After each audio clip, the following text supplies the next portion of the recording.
Good morning, students. Today now we are start the remaining question of 3.3. In previous lecture we have completed till question number 23. Now we start question number 24.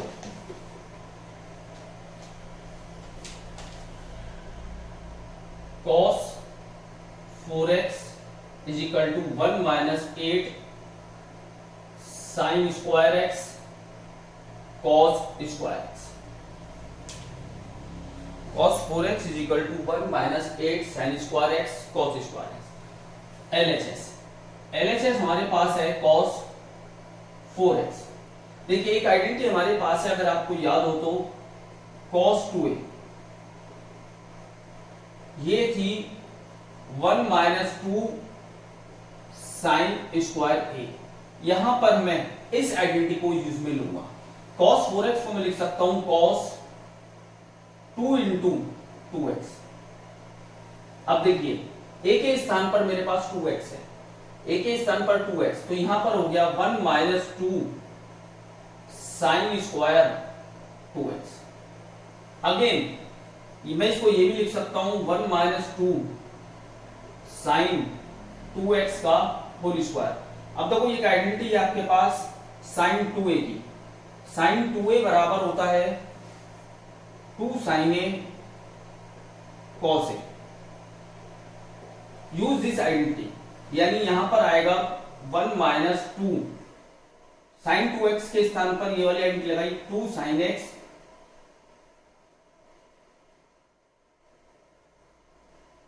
Cos x का whole square, यानी 1 minus 2. अब इसका whole square बोला तो 4 sine square x cos square x.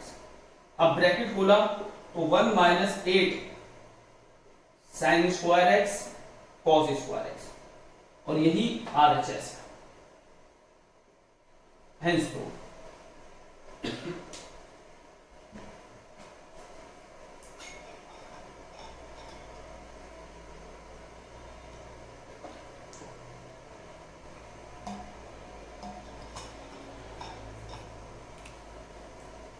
ये question था हमारा 24. Now we start question number 25.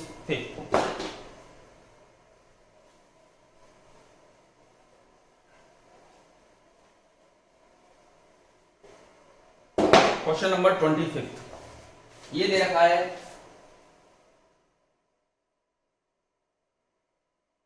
cos 6x is equal to 32 cos 6x minus 48 cos 4x plus 18 cos square x minus 1. देखिए यानी LHS जो हमारे पास है वो है cos 6x. इसको भी हम लिख सकते हैं cos 2 इंटू 3x. अब देखो आइडेंटिटी cos 2a की एक आइडेंटिटी ये है 2 cos स्क्वायर a माइनस 1. हम इसका यूज करेंगे a के स्थान पर 3x, यानी हम इसको लिख रहे हैं 2 cos स्क्वायर 3x माइनस 1. देखो इससे प्रीवियस क्वेश्चन में हमने 1 माइनस लिया था क्योंकि 1 पॉजिटिव था. इस क्वेश्चन में 1 नेगेटिव है तो हमने इस वाली आइडेंटिटी को यूज में लिया. अब हमको ये बताओ, यानी हम इसको ये भी लिख सकते हैं 2 cos 3x का होल स्क्वायर माइनस 1. अब एक आइडेंटिटी अगर याद हो तो cos 3a की बराबर 4 cos cube a minus 3 cos a. Use this identity here, यानी 3x के स्थान पर हमने लिखा 2 4 cos cube a minus 3 cos a का square minus 1. 2 a minus b का होल स्क्वायर बोला a स्क्वायर, यानी 4 का स्क्वायर 16 cos 6x